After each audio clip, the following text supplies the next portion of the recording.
Hello and welcome to this presentation on the biggest challenges facing AI deployment in healthcare. My name is Dr Annabelle Painter and I'm the Chief Medical Officer at Visiba. So if we think about the challenge of AI in healthcare, the first question to ask is, what are we trying to achieve with AI in healthcare? And to me, the best way of thinking about this is looking at the quintuple aim. So in 2007, the Institute of Healthcare Improvement released the triple aim, which has now developed into the quintuple aim about healthcare improvement. And to me, this really signifies the key areas that we're trying to improve with AI in healthcare. So it's about improving patient experience, about improving population health outcomes, reducing costs in healthcare, about care team well-being, and about health equity. So what are the challenges that are ahead that might prevent this from being actualized through AI deployment in healthcare? Well, when I think about this, I think we can think about them in 5 main groups. The first is the rules. We need to make sure that we have the right rules in place to allow AI to be deployed effectively. Second, we need to make sure we have the basic infrastructure that we need to allow AI to succeed in healthcare.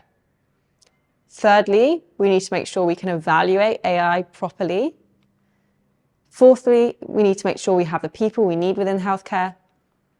And lastly, we need to answer the question of how do we unlock the productivity potential from AI. So let's get into each of these in more detail. So first of all, the rules. So when I'm talking about rules, I really mean about the guidelines and the legislature we have in place about AI. So if we think about law first, let's talk about regulation. The regulatory challenge when it comes to AI is producing regulation that ensures that AI deployed in healthcare is safe and is effective, but also permits AI innovation in healthcare and doesn't prevent useful technologies from reaching healthcare professionals. Now, in recent years, there's been quite a lot of regulatory development in the EU. So we saw MDR come into effect in 2021, and that wasn't without its challenges. And many of you will be familiar with the long waits that there have been for notified body assessments. And more recently, we've seen the introduction of the EU AI Act. So we now have the horizontal EU AI Act come into place across different sectors. And we have that linked to the vertical regulation that we have in terms of medical device regulation. And the concern is that there may be significant overlap and clashes between these 2 bits of regulation. And several concerns have been raised about this. So for example, when it comes to the evaluation of AI technologies within the European Union, the EU AI Act states that you need a CE mark before you can use a high-risk AI technology on people. But the EU MDR states that before you can get a CE mark, you need to do a clinical evaluation on people. So it seems there may be areas where these 2 bits of regulation conflict, and there's going to be a challenge going forward to make sure that we can align these 2 bits of regulation to make sure that we can still have effective AI use in healthcare within the EU. And that's really an EU-centric view on things. But of course, we have different regulatory structures in different parts of the world. And that in itself is problematic because it makes alignment with these different regulatory processes challenging for innovators and very expensive and time-consuming. So there is calls for more international harmonization between regulatory frameworks. And hopefully we will see that in the coming years. So the next bit of law I want to talk about is liability. So the challenge here is working out who should be held accountable for AI decisions within healthcare. Should the liability fall on the clinician who's making a clinical decision using an AI tool? Should it fall on the developers of those AI tools? Should it fall on the healthcare institution that's chosen to deploy that AI tool? And how do we get the balance right amongst all these parties? Is it fair that a clinician should always be held accountable for a clinical decision when they're using an AI tool that convincingly tells them that an output should be used and that may not be the area of that clinician's expertise? Equally, should clinicians be held to account for not using an AI output in their clinical decision-making that would have led to a better clinical outcome should they have used it? And all of these questions remain grey areas, and there's a lot of uncertainty in this field of liability. And clarity is needed to make sure that everyone is confident in how AI can and should be used in healthcare. And that's just talking about clinically assistive AI tools. What happens when we have autonomous healthcare AI tools where there is no clinician in this loop? There's no clinician liability in the loop. Who's held accountable then, and what frameworks can we use? Now, this kind of problem isn't specific to healthcare. In fact, the same kind of questions are relevant to, for example, self-driving cars. And so it's interesting to see how liability is being worked out across sectors and how that might apply to healthcare. The final set of rules that are important to discuss here is about procurement. So challenges that a lot of AI developers face when trying to sell into healthcare is that the AI that they develop allows for a whole new way of working within healthcare, and it's disruptive to the current system. And the value it provides is different to the value that we currently get from the existing healthcare structures. And that has huge potential for improving healthcare. However, the way that technology and resources are procured in healthcare aligns with the existing structure. And so it can be very hard to work out who will pay for these innovative technologies when the procurement structures don't align. So we need to think carefully about how we procure AI technologies within healthcare. We need to make sure we have the right kind of protective budgets for technology, and also to think innovatively about where value is added in healthcare and how to reimburse that value for new disruptive technologies. Ultimately, we want to make sure that our healthcare systems are intelligent customers for AI, that they deploy AI that's going to add the most value to healthcare, and that they do it in a strategic and in an effective way. Okay, so the next big challenge to talk about is the infrastructure challenge. So we need to make sure that we have the technical infrastructure and the data infrastructure in place that will allow AI to succeed in healthcare. And there's many facets to this. One of the most basic is making sure that our healthcare system is digitized.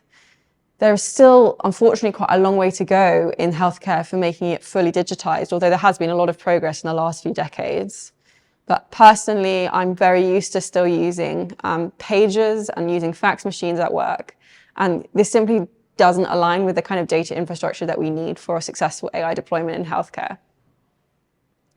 Once we get there, we need to make sure that the data infrastructure that's attached to our digitalized healthcare system is effective. So we need to make sure that we're creating data, that we're curating that data, and they're communicating that data effectively. Healthcare data has a lot of problems that need to be fixed, and the quality is really below the standard that we need for effective AI development and deployment and evaluation. And you can think about these data problems as V's. So there's problems of volume, of variety, of velocity, of validity, and of veracity of healthcare data. And we want to try and tackle all of these to make sure that we have a data infrastructure that is usable and that is trusted as being high quality. And then we can really unleash the true value of AI in healthcare. So the next step is about standardization. So in relation to data, standardization is very powerful. By standardizing things like data formats, coding languages, terminology, and transport standards, we can allow for much more effective communication of data across healthcare. But standardization is not just about data. It's also about ways of working in healthcare. And for example, the ways that different technologies are evaluated, or the way that certain images are captured in healthcare. If we can standardize those ways of working, then deploying AI at scale becomes much more feasible. The next step is about interoperability. So we need to make sure that healthcare software is interoperable, and this should be a requirement for healthcare software in future. And alongside that, we need to make sure that integration is possible, and things like widespread API use, etc., will be helpful here. Okay, so the next challenge to talk about is evaluation. And I think what we often see with AI innovators in healthcare is they get stuck in somewhat of an evidence paradox. So innovators of AI technology need to generate evidence. They need to generate evidence to convince people that their product is safe and effective and that they have appropriately cost effectiveness. However, the healthcare systems already want evidence before they deploy these technologies. So the innovators need access to the healthcare system in order to generate the evidence they need, but the healthcare system wants evidence before they'll deploy these technologies. And you can see that there's this evidence paradox where innovators get stuck in this loop. So what can we do to break this paradox? Well, I think an important step is linking reimbursement with evidence, because this incentivizes evidence generation.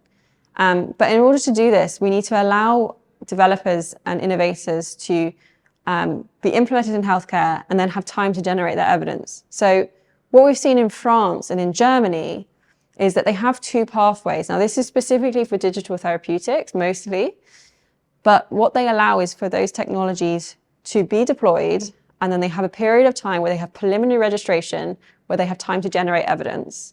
And I think these kind of pathways that also link reimbursement with evidence can be very powerful. And I think we may see more of these being developed across different countries, and hopefully also in relation to AI technologies where the same principles apply.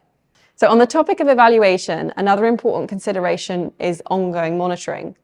So not only do we need to evaluate AI technologies before they're deployed in healthcare, but continually within healthcare once deployed. And this is something that distinguishes AI technologies from a lot of other digital technologies. And that's because the performance of AI models can degrade over time due to things like shifts in data and shifts in the populations using the tool, or perhaps changes in, for example, the scanners that might be inputting scans into tools and things like that. So this kind of ongoing monitoring methodology is really important, but it's not well established in healthcare exactly what this will look like or who will be responsible for it. So there's some key questions about where this ongoing monitoring should take place. Should it be at a local level, or should it be at a national level, and how will it be coordinated? Then we need to think about how frequently this ongoing monitoring needs to take place.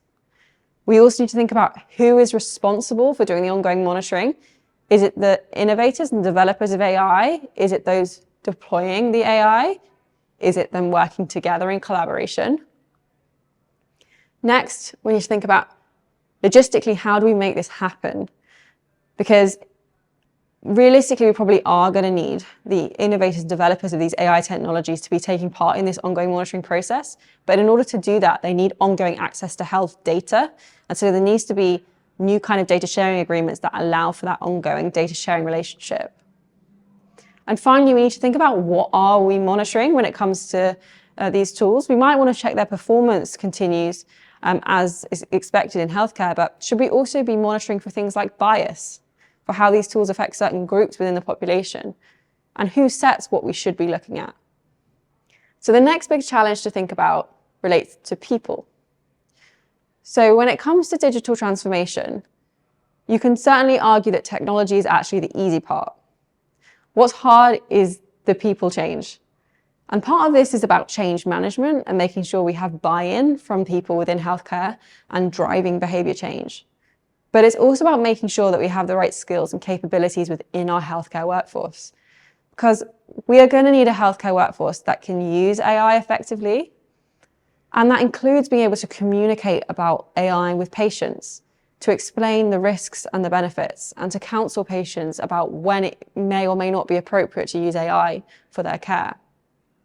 We need people who can create AI. And I think this is quite important because often AI technologies in healthcare to date, we have seen coming from third-party AI developers who've then sold into healthcare. And that can have great impact, and there's huge potential for that in healthcare. But ultimately, the only kind of problems that are going to be solved by that kind of organization are ones that make a good business model. So they need to be scalable. So for example, solving a problem that happens at a national scale, like screening, makes a lot of sense for a commercial organization to pursue. But there are a lot of problems in healthcare that don't make good business cases. So if it's a disease that affects a very small number of people, or it's about improving some metric on a scan that it's hard to make a business case for, there could still be huge potential for clinical value for those tools. But companies aren't going to be making these kind of AI tools. So instead, the kind of AI tools that I'm talking about might need to be made in-house within healthcare systems. But in order for that to happen, we need to make sure we have the right skills and capabilities within healthcare systems to make AI. And at the moment, that simply isn't the case in general. We also need people who can procure AI. And I think what this means is about having people who have the ability to ask the right questions of AI, companies and of products, to make sure that it's delivering the kind of value that they want, to be able to critically appraise potential AI technologies, and to be able to make sure that the way that they procure AI is strategic and delivers the best value for the healthcare system. We need people within healthcare who can implement AI, who can technically integrate AI technologies into the healthcare system, but who also know how to introduce AI into workflows, where it's appropriate to introduce AI into the clinical decision-making process, and how the clinical workflows and ways of working might need to change to adapt appropriately to AI. And that involves lots of skills, both technical, but also more soft skills to do with change management. We need people who can evaluate AI, people who know how to critically appraise AI technologies, how to conduct studies evaluating AI, and how to do that ongoing monitoring step that we were just talking about. And as I mentioned before, we need people who have the ability to explain AI, both across the healthcare workforce to their colleagues, but also to patients and users. So what do we need in the workforce in order to achieve this? Well, first of all, we need education. We need to introduce the knowledge and skills relating to AI across the workforce. And this is at all levels in the workforce, from clinical to non-clinical, from leadership to all members of staff. Next, we're going to need to introduce new roles. So we're going to need AI and data specialists within the healthcare system.